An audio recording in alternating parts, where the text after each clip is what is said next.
D'abord, on a fait sinon nous battu mbote et pas bazali. Nous autres à Moutou, nous avons même passé à la Rango.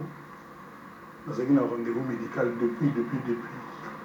Mais nous avons reporté Kaka. Balisala, Baboué, Kokenda, Kozonga, moi, Kobama. Alors, et comme à qui que nous avons un qui n'a pas gâteau, Petro Baga, Balbani.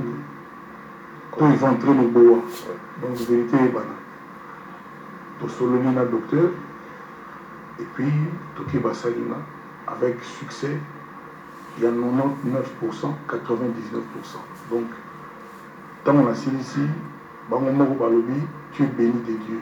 On appelle la police, on appelle ça merci. On appelle ça merci.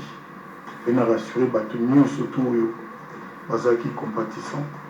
Bateau bazai kobanga, bateau ba tilelo bazotia na ba prière, va continuer. Vraiment merci, mais bazala rassuré, je suis bien portant, je suis capable de tout mes mouvements. Donc mais de ça pesina repos jusqu'à fin du mois. Donc nous avons respecté scrupuleusement, mais pour le reste vraiment ça va très bien en Commission Nzambe. Et tout le monde a soufflé sans vous couper la vie. Ça va faire à peu près plus de 30 ans. Vous allez à l'ITT dans l'hôpital. Jamais dans le côté hôpital. C'était donc. Sauf là, Malassou, quand on est à Paris, il n'y a pas de dentiste. À Salingaï, il s'est rendu le net, moi, genre, il y a une heure du temps. Tikaliwana, dentiste n'a observé, puis après, il libéré dans la côte hôpital. Mais il ne faut jamais qu'on l'a pas. Jamais bouillé. Fontaine, je ne boirai jamais ton eau. Il ne faut jamais dire ça. Donc, on a la commission Nzambe. Et encore une fois, je remercie sincèrement ceux et celles qui ont été un peu préoccupés. Ceux de mes amis, il y a tant invité dans l'émission pour que nous avons la santé malade, nous avons normal. Au souffle réellement, parce que on dit aux autres, plus aux autres, plus les gens essayent de nommer une maladie. Mais secret médical. Secret médical. Mais on a un médecin. On a une maladie. On a une kyste. Et là, comment on est ça, on a c'est quand même. Combien on a la prostate? La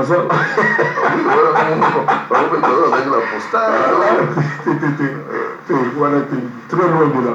Vous avez un mot banal, nous avons un hernie discale. Donc, il y a un monde qui la médecin chaque jour, nous saluons d'abord le docteur Nangaï, docteur Mtalaja.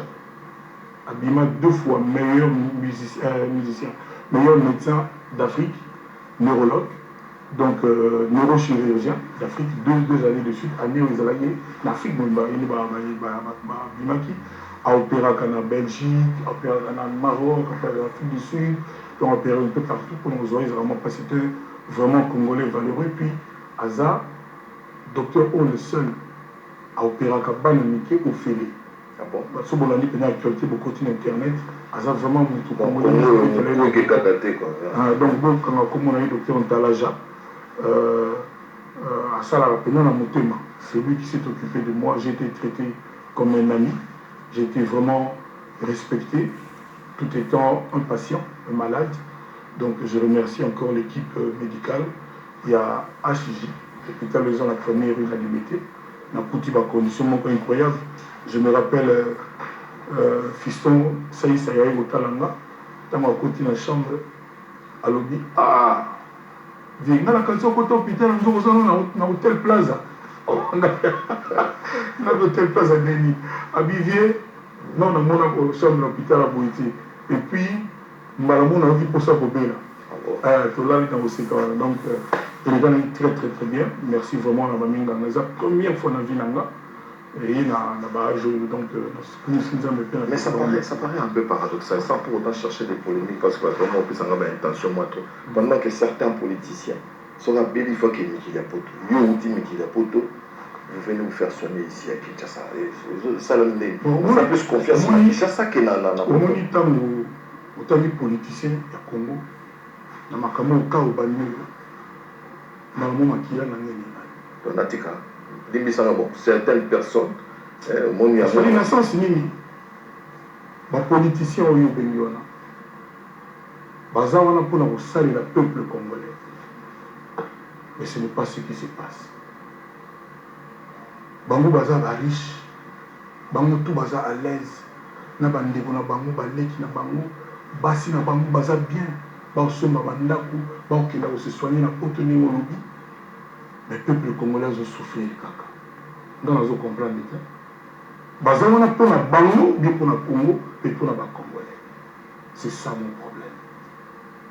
Tala nazo exemple moi peut-être kochoke bato tozwaki premier ministre asika oyo ilunga te avant yolunga ayiba omoni bien te alata bineti mingi ya noir non baninga niyo bayiba ye azala na lemba azali na lemba bazoloba azomona changement na vie na ye.